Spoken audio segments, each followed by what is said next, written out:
में कांग्रेस दफ्तर पर हंगामा कर रहे कुछ लोग पार्टी नेता शोभा ओझा के कमरे में घुस गए और नारे लगाने लगे। हंगामा कर रहे ये लोग कांग्रेस नेता सैयद साजिद अली के समर्थक बताए जा रहे हैं, जो उनको टिकट नहीं मिलने से नाराज थे, क्योंकि पार्टी ने भोपाल मध्य विधानसभा सीट से आरिफ मसूद को टिकट दे दिया, जिसके बाद इससे नाराज लोग कांग्रेस दफ्तर के बाहर इकट्ठा हो गए और हंगामा शुरू कर दिया।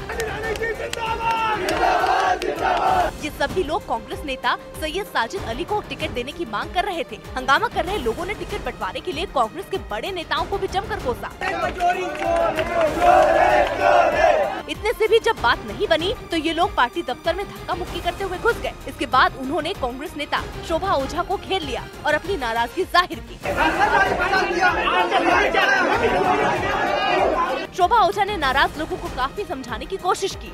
उन्होंने उनकी शिकायत एक रजिस्टर में भी लिख दी, लेकिन हंगामा कर रहे लोग वहां से जाने के लिए तैयार ही नहीं हुए।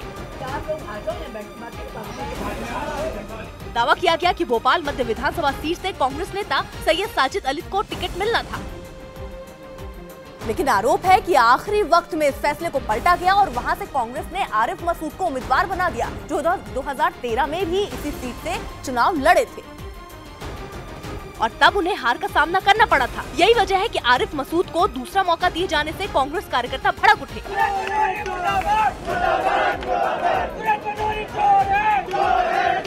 इस दौरान इन लोगों ने पुतला भी जलाया और अपनी ही पार्टी के खिलाफ नारे लगाए। इस हंगामे के बाद कांग्रेस नेता शोभा ओझा ने भी सफाई दी। नाराजगी अगर है तो सबका अधिकार है नारेबाजी का, ऐसा कुछ नहीं। उन्होंने आके शांतिपूर्ण रूप से मेरे से बात करी, अपनी बात कही कि उनकी नाराजगी की वजह क्या है। अगर हम बीजेपी का दफ्तर देखें तो रोज तोड़ा फोड़ी हो रही है वहाँ। हालांकि टिकट बंटवारे से नाराज नेताओं और उनके समर्थकों ने कांग्रेस प्रत्याशी आरिफ मसूद का विरोध करने का दावा किया। यूपी सरकार के फैजाबाद का नाम बदलकर अयोध्या किए जाने को लेकर सियासत भी तेज हो गई है। एसपी नेता आजम खान ने इसको लेकर बीजेपी पर तंज कसा तो बीजेपी ने इसको सही कदम बताया। इतना बड़ा काम हो गया, फैजाबाद का नाम बदल के अयोध्या रख दिया। अब इससे बड़ा बताओ और क्या धर्म का काम होगा। फिर भी लोग वोट न दें। बताइए, कर्नाटका में 5 में 4 सीटें हरा दी लोगों ने, ये कोई तरीका है? आम आदमी पार्टी के संजय सिंह ने इस मामले में ट्वीट किया कि क्या अजय सिंह बिष्ट उर्फ योगी जी का नाम मोहम्मद रफी करने से वो शानदार गायक बन जाएंगे? ये कौन सी राजनीति है भाई। वहीं केंद्रीय मंत्री गिरिराज सिंह ने ट्वीट किया कि भगवान राम का आगमन फैजाबाद में कैसे होता, इसे तो अयोध्या होना ही था। जय श्री राम। महाराष्ट्र के नासिक में एक चौराहे पर एक गाड़ी ने सिग्नल तोड़ते हुए दूसरी तरफ से आ रही एक स्कूटर सवार लड़की को टक्कर मार दी। बताया गया कि इस चौराहे पर 1 घंटे में 2 हादसे हुए, जिनमें 2 लोग घायल हो गए। पहले हादसे की वीडियो में साफ दिखा कि स्कूटर चला रही लड़की चौराहे को पार कर सड़क के दूसरी ओर जा रही थी। तभी बाईं ओर से आ रही एक गाड़ी ने सिग्नल तोड़ते हुए उसे टक्कर मार दी, जिसके बाद लड़की उछलकर सड़क पर कुछ दूर जा गिरी और उसका स्कूटर गाड़ी के नीचे कुचल गया। इस हादसे के कुछ ही देर बाद इसी चौराहे पर हुए दूसरे हादसे में एक दूसरी गाड़ी ने बाइक पर जा रहे एक डिलीवरी बॉय को टक्कर मार दी, जिससे बाइक सवार लड़का सड़क पर गिर गया। गनीमत ये रही कि दोनों हादसों में लोगों को गंभीर चोटें नहीं आई। दिल्ली में कांग्रेस नेता ज्योतिरादित्य सिंधिया ने न्यूज 18 से बातचीत में कहा कि राहुल गांधी की तारीफ करते हुए उन्होंने कहा कि उन्हें प्रधानमंत्री के तौर पर पेश करने की सलाह दे डाली। I certainly think that Rahul Gandhi should be projected as the Prime Minister. He is the person with the capability to lead this country forward. And I personally feel that the future of the country is safe in Rahul Gandhi's hands. Salman Khan cancer से जूझ रहे एक छोटे बच्चे से मिलने मुंबई के Tata memorial अस्पताल पहुंचे। सलमान खान के फैन बताए जा रहे इस बच्चे के एक रिश्तेदार ने सलमान खान से उससे मिलने की गुजारिश की थी, जिसे पूरा करते हुए सलमान खान टाटा मेमोरियल अस्पताल पहुंचे, जहां उनके नन्हे फैन जगनवीर का अस्पताल में इलाज चल रहा था। सलमान को देखते ही पूरे वार्ड में खुशियां छा गई, लेकिन सलमान तो अपने फैन को खुश करने में जुटे थे और इसके लिए उन्होंने उसको अपना लकी ब्रेसलेट तक दे दिया। कौन आए आए झूठा राखी भी बनवाया था ऐसा वाला, याद आया? ऐसा ही है ना जो पहनते हाथ पे, ये कौन पहनते हैं? बनवा के दे दो, भेज दो तुमको मैं, दोनों भाइयों के लिए। नन्हे जगनवीर को अस्पताल के बिस्तर में देख सलमान के आंसू भी छलक गए, लेकिन उसे पोंछते हुए वो तुरंत उसका हौसला बढ़ाने लगे। यहाँ से कब निकल रहे हो भाई? यहाँ से कब निकल रहे हो? हाँ, घर कब जा रहे हो? हाँ जी। इस नन्हे फैन के चेहरे पर मुस्कान लाने की सलमान की इस पहल की सोशल मीडिया पर खूब तारीफ की गई। पंजाब के अटारी वाघा बॉर्डर पर तैनात बीएसएफ यानी बॉर्डर सिक्योरिटी फोर्स के जवानों ने जोर शोर से दिवाली मनाई। इस मौके पर भारतीय जवानों ने पाकिस्तानी रेंजर्स को मिठाई खिलाई और दिवाली का जश्न मनाया। बीएसएफ जवानों ने रंग बिरंगी मोमबत्तियां जलाई और मंदिर में पूजा की। इस दौरान जवानों ने ढोल बजाकर भगवान की आरती की।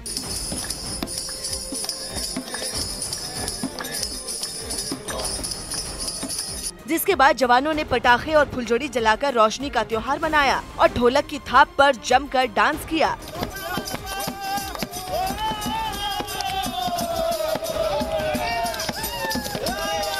दिवाली के मौके पर जवानों ने एक दूसरे को मिठाई खिलाई और बॉर्डर पर मौजूद एक मंदिर के चारों तरफ मोमबत्तियां जलाकर उसे रोशन किया। सैंड आर्टिस्ट मानस साहू ने दिवाली पर प्रदूषण नहीं करने के संदेश के साथ रेत पर आकृति बनाई। ओडिशा के पुरी में सैंड आर्टिस्ट मानस साहू ने दिवाली पर प्रदूषण नहीं करने के संदेश के साथ रेत पर आकृति बनाई। दिवाली के एक दिन पहले अयोध्या में यूपी के सीएम योगी आदित्यनाथ की मौजूदगी में 3 लाख दिए जलाकर दीपोत्सव कार्यक्रम का आयोजन किया गया। पश्चिम बंगाल की मुख्यमंत्री ममता बनर्जी ने घर में काली पूजा की, जबकि सिलीगुड़ी में काली पूजा के आयोजन के दौरान मां काली के दर्शन के लिए भक्तों की भीड़ उमड़ी। हरियाणा के पानीपत में हैंडलूम का सामान बनाने वाली फैक्ट्री में भयंकर आग लगने से लाखों का नुकसान हो गया। मुंबई में बच्चा ना होने से निराश एक महिला ने छत्रपति शिवाजी टर्मिनल पर एक महिला के 2 साल के बच्चे को चुरा लिया, जिसे सीसीटीवी की मदद से गिरफ्तार कर लिया गया और बच्चे को सकुशल मां को सौंप दिया गया। मुंबई के मरोल इलाके में एक फर्नीचर के गोदाम में भयंकर आग लगने से लाखों का सामान जलकर राख हो गया। राजस्थान के अजमेर में पुलिस ने फर्जी तरीके से चल रहे अंतर्राष्ट्रीय कॉल सेंटर पर छापा मारकर विदेशी नागरिकों के साथ करोड़ों की ठगी करने वाले शातिर गिरोह के 5 सदस्यों को गिरफ्तार किया। हरियाणा के जिंद में एक आदमी ने यमुनानगर के डीडीपीओ पर आत्महत्या के लिए उकसाने का आरोप लगाकर आत्महत्या कर ली। दिवाली की पूर्व संध्या पर गुजरात के गांधीनगर में अक्षरधाम मंदिर को अलग अलग लाइटों से खास तौर से सजाया गया। 8 नवंबर को नोटबंदी के 2 साल पूरे होने के मौके पर कांग्रेस ने देश भर में विरोध प्रदर्शन का ऐलान किया, जिसके बाद इस मुद्दे पर बयानबाजी एक बार फिर तेज हो गई। क्योंकि कांग्रेस ने इसका ऐलान राजस्थान के दिग्गज नेता और पार्टी महासचिव अशोक गहलोत की चिट्ठी के जरिए किया। राजस्थान में विधानसभा चुनाव है और गहलोत सीएम की कुर्सी के दावेदार। 9 नवंबर को होने वाले प्रोटेस्ट में खुद कांग्रेस प्रेसिडेंट राहुल गांधी के दिल्ली में आरबीआई ऑफिस के सामने मौजूद रहने की उम्मीद है। विरोध प्रदर्शन के दौरान कांग्रेस केंद्र सरकार से नोटबंदी से जुड़े 7 सवाल पूछेगी और पीएम से माफी की मांग भी करेगी। भारत की अर्थव्यवस्था के ऊपर 8 नवंबर 2016 को श्री नरेंद्र मोदी की सरकार ने सर्जिकल स्ट्राइक की थी। उसका विरोध करने के लिए, उसकी बरसी मनाने के लिए कांग्रेस के कार्यकर्ता सड़क पर पूरे देश में उतरे। कांग्रेस के इस ऐलान के बाद उसे समाजवादी पार्टी का भी साथ मिला और उसके प्रवक्ता घनश्याम तिवारी ने 8 नवंबर के दिन पीएम से माफी की मांग की। 8 नवंबर को प्रधानमंत्री को लोगों से माफी मांगनी चाहिए कि उन्होंने इतनी बड़ी धोखेबाजी देश की जनता के साथ की और 8 नवंबर हमेशा एक धोखेबाजी के दिन के रूप में, काले दिवस के रूप में देश के गरीबों को कम से कम याद रहेगा। साथ ही समाजवादी पार्टी ने दावा किया कि नोटबंदी से देश की अर्थव्यवस्था को नुकसान पहुंचा, जिसका खामियाजा देश भर के लोगों को भुगतना पड़ा। कांग्रेस के इस ऐलान के बाद केंद्रीय मंत्री मुख्तार अब्बास नकवी मीडिया के सामने आए और उन्होंने न्यूज 18 से बातचीत में कांग्रेस पर जोरदार पलटवार किया। कांग्रेस पार्टी के या कांग्रेस के कुछ समर्थकों का काला धन जो है वो जब्त हो गया और उसमें गड़बड़ झाले में पकड़ा गया, तो उसमें कांग्रेस को दर्द तो स्वाभाविक है, इसलिए दर्द हो रहा है और इसलिए काला दिन मना रहे हैं। तो वहीं हाल के दिनों में बिहार में सीटों को लेकर बीजेपी के साथ तनातनी खत्म होने के बाद जेडीयू ने नोटबंदी के मुद्दे पर सधी हुई प्रतिक्रिया दी। नोटबंदी का अनुभव हम स्वयं भी मानते हैं कि वो कटु रहा है और कांग्रेस पार्टी विपक्षी पार्टी से मनाने के लिए स्वतंत्र है। कांग्रेस पहले भी नोटबंदी के मुद्दे पर सरकार पर हमलावर रही है, जिसमें उसे शिवसेना जैसे दलों का भी साथ मिलता रहा है। राम मंदिर को लेकर देश में छिड़ी राजनीतिक बहस के बीच अब संत समाज भी मैदान में कूद गया है। भारत माता मंदिर के संस्थापक स्वामी सत्यमित्रानंद ने राम मंदिर निर्माण में हो रही देरी से आहत होकर 6 दिसंबर से हरिद्वार के हर की पौड़ी में अनिश्चितकालीन अनशन शुरू करने की धमकी दी है। स्वामी सत्यमित्रानंद की घोषणा के बाद से संत समाज में हड़कंप मच गया है। हालांकि कुछ संतों ने स्वामी सत्यमित्रानंद की घोषणा पर सवाल खड़े किए हैं। राम मंदिर फिर से बलिदान चाहता है और उस बलिदान को स्वतंत्र रूप में, अहिंसक रूप में करने के लिए मैं दूसरे की बात जानता नहीं हूँ कि 6 दिसंबर से हर की पैड़ी पर अनिश्चितकालीन अनशन के लिए मैं उतरूंगा और जो आनंद स्वामी के साथ हुआ अगर मेरे साथ में हो जाए तो कोई चिंता नहीं। मैं इस बात को उनसे आग्रहपूर्वक कहना चाहूँगा, मेरे तो गुरुतुल्य मूर्ति के रूप में है, कि उनको ऐसी नौबत नहीं आएगी क्योंकि ये बात पहले ही तय हो चुकी कि 6 दिसंबर को कुछ न कुछ होगा। चंडीगढ़ में पंजाब सचिवालय के कर्मचारियों ने भीख मांगकर राज्य के वित्त मंत्री मनप्रीत सिंह बादल के खिलाफ प्रदर्शन किया। इन लोगों ने वित्त मंत्री पर फंड नहीं होने का हवाला देकर वेतन से जुड़े भत्ते नहीं दिए जाने का आरोप लगाया, जिसका प्रोटेस्ट करने के लिए कर्मचारियों ने अनोखा तरीका चुना। प्रोटेस्ट में शामिल लोग सचिवालय के कॉरिडोर में मार्च निकालते हुए वित्त मंत्री के ऑफिस की ओर बढ़े। इन कर्मचारियों ने भीख मांगकर सरकार के लिए फंड जुटाने का भी दावा किया और प्रोटेस्ट में सबसे आगे चल रही महिला अपने हाथों में कटोरा पकड़े दिखाई दी, जिसमें कुछ रुपए भी नजर आए। साथी समझते ने इस भिखारी गवर्नमेंट नूं दान दी लोड़ आ, और इत्थे इस समय आ जड़ा आपां कुज्जा बनाया वित्त मंत्री दे रही एदे विच पा सकदे ने। इसके बाद प्रोटेस्ट कर रहे कर्मचारियों ने रुपयों से भरे कटोरे को वित्त मंत्री के ऑफिस के बाहर रखकर धरना शुरू कर दिया। हालांकि वित्त मंत्री के दफ्तर में नहीं होने की वजह से ये लोग उनके स्टाफ को रुपयों से भरा कटोरा देकर लौट गए। लेकिन पंजाब सचिवालय के बाहर भी राज्य सरकार के खिलाफ कर्मचारियों का प्रदर्शन जारी रहा। यही नहीं, आंदोलन तेज करने की चेतावनी देते हुए इस बार काली दिवाली मनाने का भी ऐलान कर दिया गया और ढोल की थाप पर नारे लगाते हुए सभी कर्मचारी सचिवालय की बिल्डिंग के बाहर धरने पर बैठ गए। प्रोटेस्ट कर रहे कर्मचारियों ने सफेद कपड़े से ढकी एक मटकी के ऊपर दिया जलाते हुए पंजाब से खुद को दिवालिया घोषित करने की मांग कर दी। प्रोटेस्ट हो रहा है और यहाँ पर एक मटकी के ऊपर सफेद कपड़ा रखे उसके ऊपर दिया लगाया गया और यहाँ पर लिखा है पंजाब सरकार का निकला दिवाला। इसके साथ ही प्रदर्शनकारियों ने भत्ते देने में नाकाम रहने पर पंजाब सरकार को इस्तीफा देने की भी नसीहत दे दी। अगर ये सरकार से पंजाब सरकार चलती नहीं है, इनका खजाना खाली है, तो यहाँ पर गवर्नर लॉ लागू कर दो। वही अकाली दल ने भी राज्य सरकार पर कर्मचारियों को परेशान करने का आरोप लगाते हुए उनके प्रदर्शन को पूरा समर्थन देने की घोषणा कर दी। मध्य प्रदेश के विदिशा में सीएम शिवराज सिंह चौहान ने पूजा करके दिए जलाए और कार्यकर्ताओं को प्रसाद बांटा। शिवराज वहां अपने घर दिवाली मनाने पहुंचे थे, जहां उन्होंने परिवार के साथ पूजा की और दीप जलाए। इस दौरान उनकी पत्नी साधना सिंह भी उनके साथ मौजूद थी। इसके बाद सीएम ने वहां मौजूद कार्यकर्ताओं को प्रसाद भी बांटा।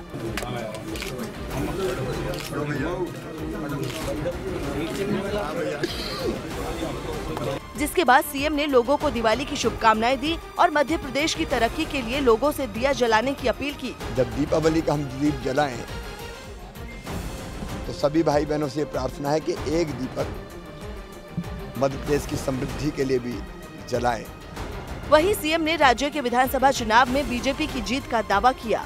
यमन के हेडेडा शहर में 48 घंटे से जबरदस्त जंग चल रही है। यमन का ये इलाका वहां के हाउती विद्रोहियों के कब्जे में है, जहां सऊदी अरब की अगुवाई में गठबंधन सेना 2 दिन से जोरदार बमबारी कर रही है। यमन के इस इलाके को विद्रोहियों से छुड़ाने के लिए सेना ने चारों तरफ से घेर लिया है। हालांकि अमेरिका यमन में जंग रोकना चाहता है, इसलिए वो वहां की सरकार और विद्रोहियों के बीच सुलह कराने की कोशिश में है। इसके लिए अमेरिका दोनों पक्षों को अल्टीमेटम भी दे चुका है। 30 days from now, we want to see everybody around a peace table, based on a ceasefire, based on a pullback from the border, and then based on ceasing dropping of bombs. लेकिन America की चेतावनी का भी असर होता नहीं दिख रहा और वहाँ लड़ाई बढ़ती ही जा रही है, जिसमें सबसे ज्यादा खामियाजा वहाँ के लोगों को उठाना पड़ रहा है, क्योंकि संयुक्त राष्ट्र की चाइल्ड एजेंसी यूनिसेफ के मुताबिक यमन के 5 साल से कम उम्र के करीब 18 लाख बच्चे कुपोषण से ग्रस्त हैं, जबकि भूखमरी की वजह से 4 लाख बच्चों की जिंदगी दांव पर लगी हुई है। हालात इतने बिगड़ चुके हैं कि यमन में पिछले साल 30,000 बच्चों को कुपोषण की वजह से उनकी मौत हुई।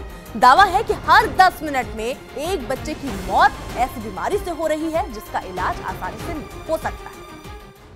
राजस्थान के कांग्रेस अध्यक्ष सचिन पायलट ने न्यूज 18 से एक्सक्लूसिव बातचीत में पार्टी में मुख्यमंत्री उम्मीदवार को लेकर चल रहे विवाद पर सफाई दी। कांग्रेस पार्टी में कोई विवाद नहीं है, कार्यकर्ता में उत्साह है। हमारे यहाँ पिछले कई चुनावों तक ये परिपाटी रही है कि हम चुनाव जीतने के बाद विधायक दल की मीटिंग होती है और कांग्रेस और विधायक गण मिलकर अपना नेता चुनते हैं। ये पहले भी हुआ, इस बार भी होगा, कुछ नया नहीं है। लेकिन इस बात को सब मान गए हैं कि मुख्यमंत्री जो भी बनेगा कांग्रेस ही बनेगा। त्योहारों के मौसम में ऑनलाइन शॉपिंग करने वालों को नकली सामान बेचकर चुना लगाया जा रहा है। ये दावा लोकल सर्कल के एक सर्वे में किया गया, जिसमें ऑनलाइन शॉपिंग करने वाले 53,000 लोगों को शामिल किया गया। सर्वे में ये चौंकाने वाली बात सामने आई कि ऑनलाइन शॉपिंग करने वाले हर 5 में से 1 ग्राहक को नकली सामान बेचा गया और इन नकली सामान में सबसे बड़ी तादाद कॉस्मेटिक्स की रही है। सर्वे में ये भी दावा किया गया कि ऑनलाइन शॉपिंग के जरिए खरीदे गए 35% परफ्यूम भी नकली निकले हैं, जबकि स्पोर्ट्स से जुड़े करीब 22% प्रोडक्ट जो रहे वो भी नकली होने का दावा किया गया। सर्वे में बताया गया कि कई लोगों ने नकली सामान मिलने की शिकायत भी दर्ज कराई है और 57% लोगों ने अपने ऑर्डर को लौटा भी दिया है।